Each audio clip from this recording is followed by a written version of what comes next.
Hello. Hello, and welcome to Sheffield Station tram stop on the Sheffield Supertram. We're on the Supertram today because funny. Yep.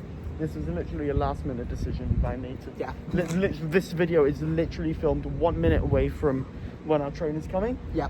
But we are doing a fleet review of the Sheffield Supertram because they have Two types of trams. They have the Siemens Duag, which are the older ones, which came in service in 1994, and we have the Class 399 Stadler Citylinks, which came in service in 2018. And the interesting thing about the Citylinks is they are currently the only example of an in-service tram train in the UK. Now, what a tram train is it's essentially a tram, a light rail vehicle that also has the specifications of National Rail / Heavy Rail. Our tram's literally right there, I can see it. The tram is literally right coming there. in right there. It's a 399 on the purple route going from here to Cathedral. So we'll take this to Cathedral and we'll tell you our thoughts on it. Yeah, let's go. Let's go.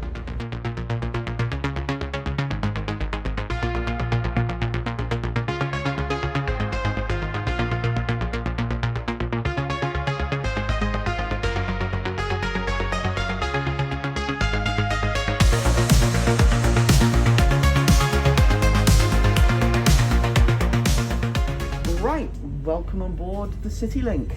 Yes, welcome to the British Rail Class 399. 39206 to be specific. And what's special about these, specifically interior-wise, is these are one of the few examples of a tram in the UK with high-back seating. Yeah, they have really nice high-back seating in the kind of back areas of the tram. And they're really, really comfortable. Yeah. I'm not as comfortable as the Duag, which we'll get onto later, but you know, they're certainly good enough for tram length journeys. Yeah, like these wouldn't be bad on Zoomers. Honestly, I wouldn't. They're better than what they currently have, to be honest. Yeah. Anyway, internally wise, you've got buttons to request stops. It's very spacious, a very spacious tram. Very spacious, very spacious. And the layout is very, very similar to the use of the Duags, like with the doors only on the end carriages and seating in the middle one and the step up, which is the exact same amount as the Duag. So these kind of feel almost like an evolution almost of the Duag trams, which are the old trams. Yes, that's when I first went on these. That was the vibe I was getting. These were designed specifically by Stadler as an evolution of the Siemens Duags, which, as a passenger, it's one of those little things you appreciate. Like, some companies just get trains and they don't look like an obvious evolution, and yeah, they may be nice and everything, but it's just that little thing you appreciate, like with Greater Anglia's Class 720s, how they sort of look like an evolution of the 321s and 317s. Yeah, and another thing about these that I find interesting is these trams, unlike the Duags, have bays of 2 seating, not just not just bays of 4. On the old trams, if you just want to sit on your own, you have to share with 3 other people. On these, you can have a seat of 2 by yourself, which I think is another good thing. The only problem is that has a kind of skew with the window alignment a bit. Some of these trains have a bit of a questionable window alignment. Apart from one seat on the Duag, at each end of the train there is a 2+1 seating layout. And also these trams as well have seats facing the front, at the front of the tram, so you can actually sit at the front and look out of the tram. Whereas, ironically, the Duags have a more National Rail feel in terms of the layout, because they don't have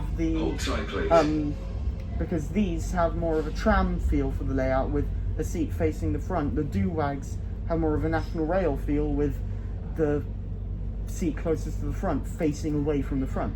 Yeah. Overall, what would you rate these trains out of 10? I rate these a solid 8 out of 10.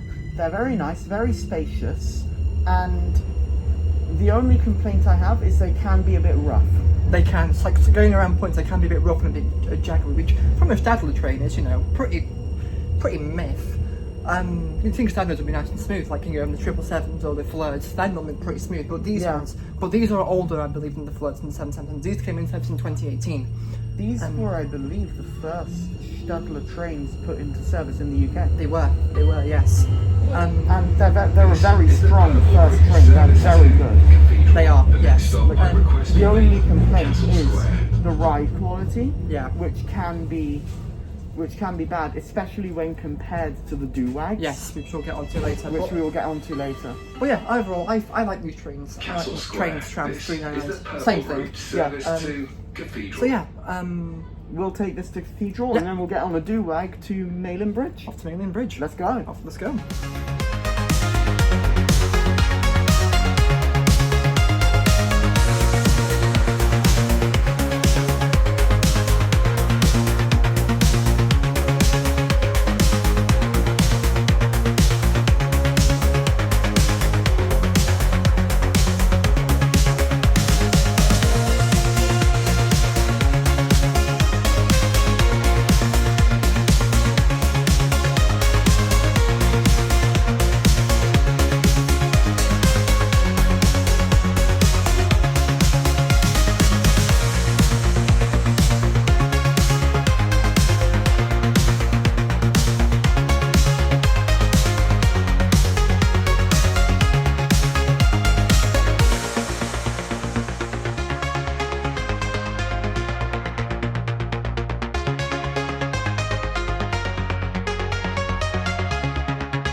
Welcome to the Duag.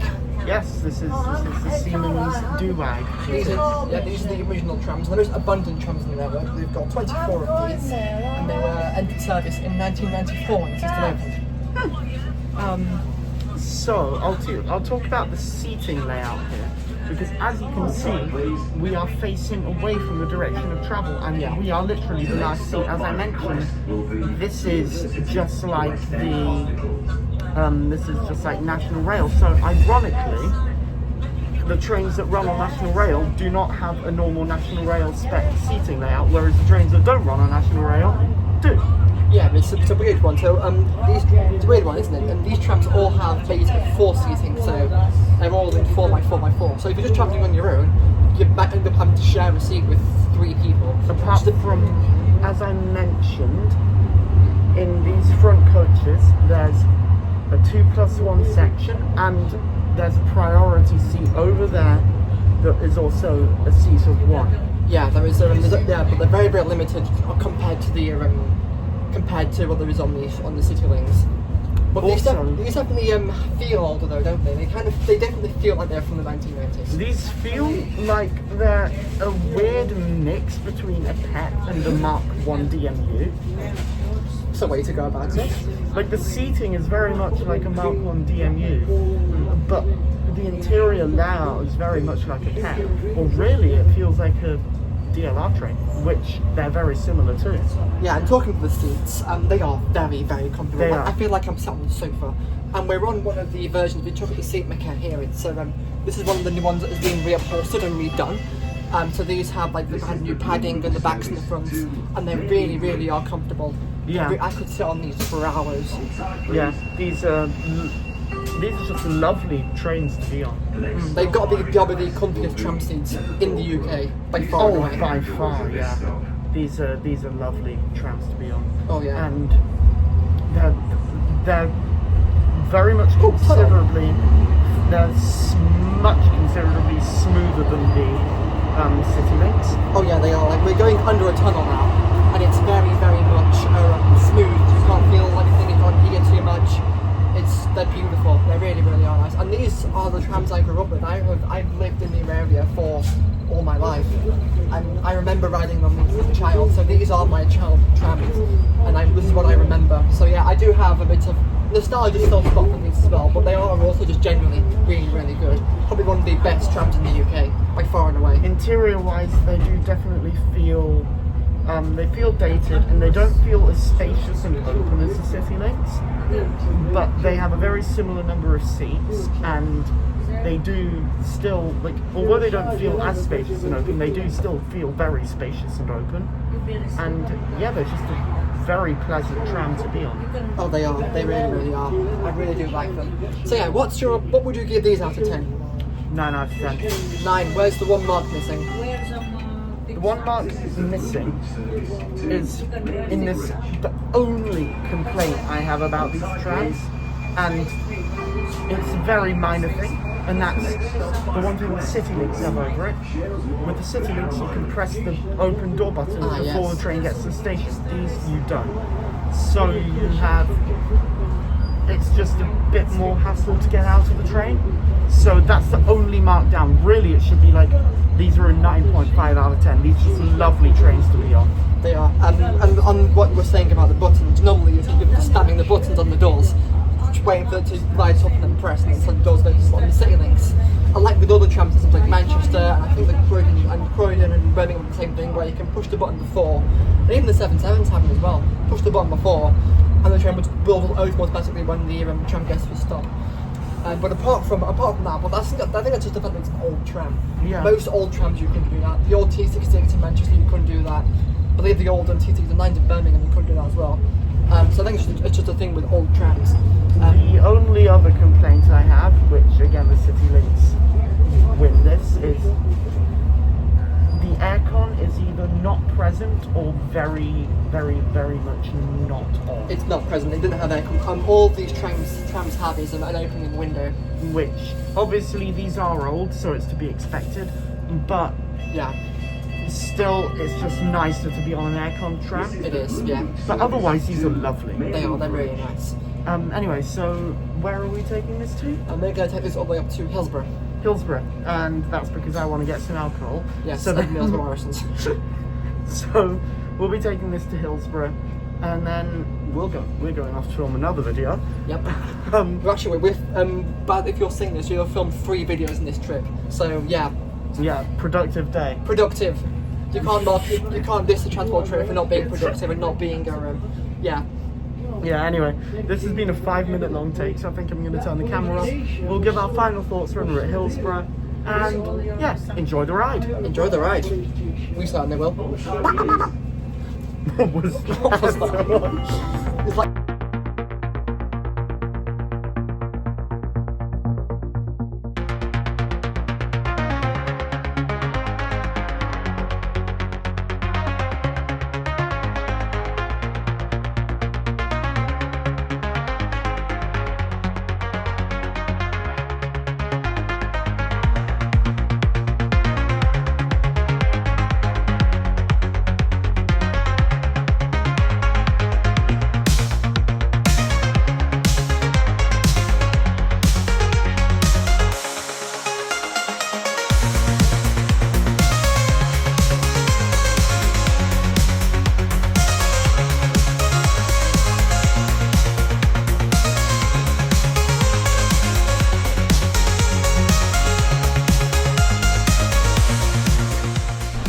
So we're now at Hillsborough, where we've got off. Yep. To buy alcohol. Yep, to buy alcohol at Morrison's. Alcohol. So, which is also right outside of a Wetherspoons pub, by the way. There's a Wetherspoons right there. If the alcohol signalling wasn't enough. Yep. Anyway, final thoughts. Duag versus Stadler City Link. I'm going to pass the camera to you since you're taller. Yeah. Okay. Okay. So final thoughts of the Stadler Duag versus the the Siemens Duag versus the Stadler City Link. Yeah, that might help if you actually got the manufacturing from the right dim way. Well done. Anyway, so final thoughts. My hair is, oh my god. Yep, I am having a bad hair day. I woke up at 9 AM today and was not ready. Anyway, so I really like them, both of them. I think they're both very good. They're definitely some of the best trams out there. Definitely. Yeah. I think I slightly prefer the Duags to the 399s, because although the 399s are great and they're a fantastic, and they will eventually be a fantastic replacement to the Duags, because they eventually will probably replace the Duags with the 399s. The Duags just have that charm about them. They do. They're charming, they're comfortable, they're smooth, quiet, they're very nice. The 399s are less charming, they're still comfortable, not as smooth, but quiet, and their motors sound really nice. Yeah. But yeah, personally, I prefer the Duags. Yeah. They have a bit more charm to them than, say, the City Links. What do you prefer? Well, personally, I also prefer the Duags. That could be like a nostalgia trip as well, because as I said on the tram, I have grew up with the City Links. I was driving them as a child, a very small child, going up to the city centre with my parents to go shopping, up to Meadowhall. So I have very, very fond memories of them, and I still think they engine. And also another thing I forgot to mention on the Duags as well is the reliability. On a reliability standpoint, the Duags are slightly more reliable than the City Links. They have slightly less failures. The City Links, they're good. They do have a couple of failures and they do break down every so often. But the Duags have been completely reliable, and they are just fantastic. Talking of which, there's one pulling in here. Yellow, we're up to Mainland Bridge. Yeah. Anyway, so thank you for watching this video. Yep, thank you for watching. Don't forget to like, comment, share, and subscribe. All of that fun stuff. We're on the road to 100 subscribers. So if you could help us get there, that would be great. We might have even reached 100 by the time this video goes out. So if it does, thank you. Anyway, yeah. So we've been the Transport Trio. This has been the Sheffield Supertram fleet review. Yes. And we're going to go get alcohol and then film our next video. And we will see you next week. See you next week. Ta-ta for now. Bye bye.